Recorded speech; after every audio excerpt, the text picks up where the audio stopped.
You know what I realized as I'm making my potato salad? This world will drain every ounce of your peace out of you if you let it.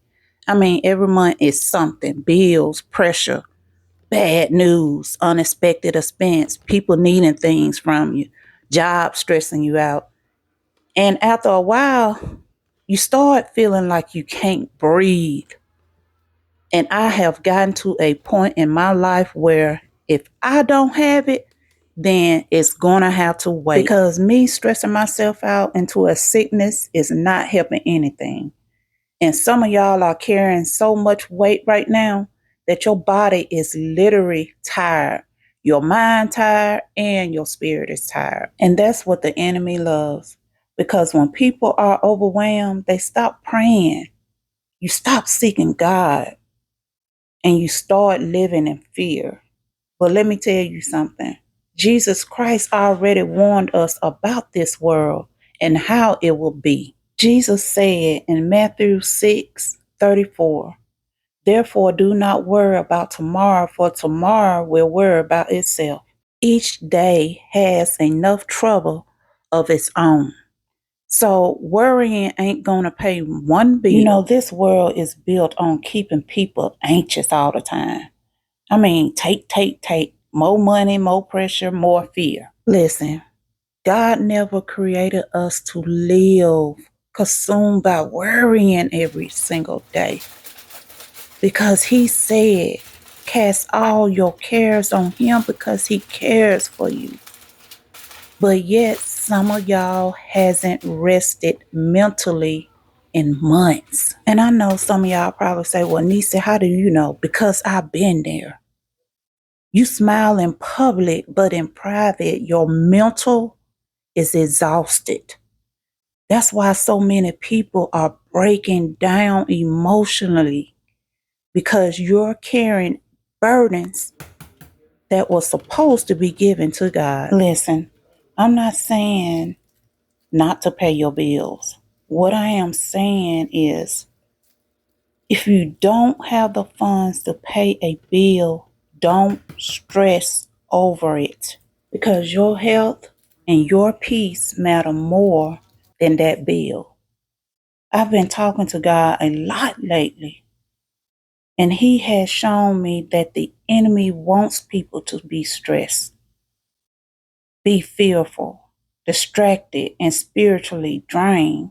But God is calling His people back to peace. I'm talking about the kind of peace that comes to you when you're in the middle of a storm that's going on in your life. I mean, the kind of peace that says, God, I don't know how this is going to work out, but I trust you, Lord. And to be honest, some of y'all needed to hear this today. So breathe, pray, slow down, and stop carrying things God told you to place in His hands. And here's something else I realized. Some of us were taught to just survive in life. I know I was.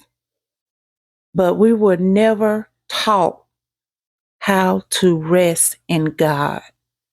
I mean, we keep carrying everything on our shoulders, every burden, every fear, and even every responsibility until you wake up one day emotionally numb. And the scary part about this is a lot of people don't even realize that stress can become an idol.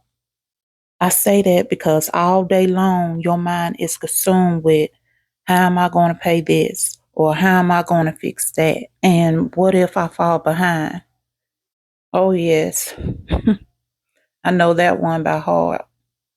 Scared if I didn't get a certain amount of hours, or scared to miss one day at work because my check will be short and I got this to pay or that to pay.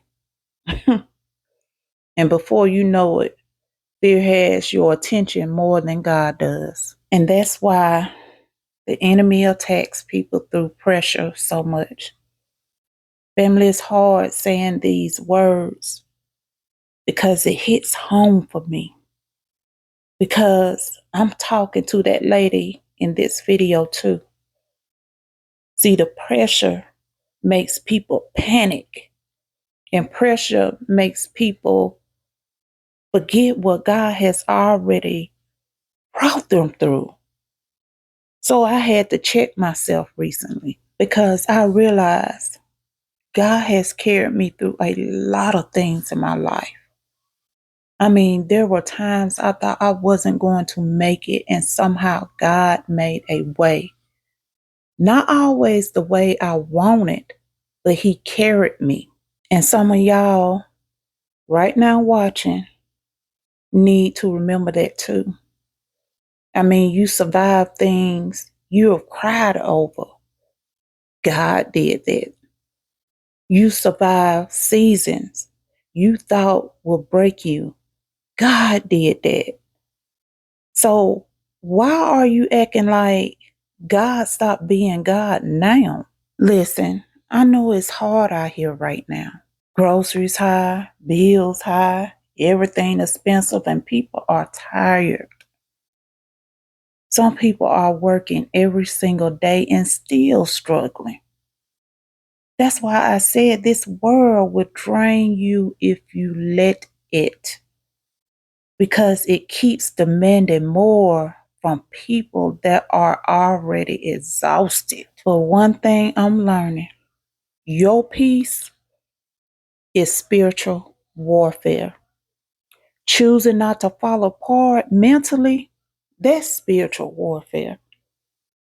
Choosing to pray instead of panic, that's spiritual warfare. And even choosing to trust God while everything feels uncertain, that's spiritual warfare, because the enemy wants people to feel hopeless. That's why so many people are feeling mentally overwhelmed. But God did not create us to live consumed in fear every day. See, the Bible says God has not given us a spirit of fear, but of power, love, and a sound mind. Y'all hear that? A sound mind, not a constantly panicking mind. So some of y'all need to stop being so hard on yourself. You're trying, you're surviving, and you're doing the best that you can. And God sees that. So I refuse to lose myself mentally trying to carry things that God told me to place in His hands. And I want y'all to do the same.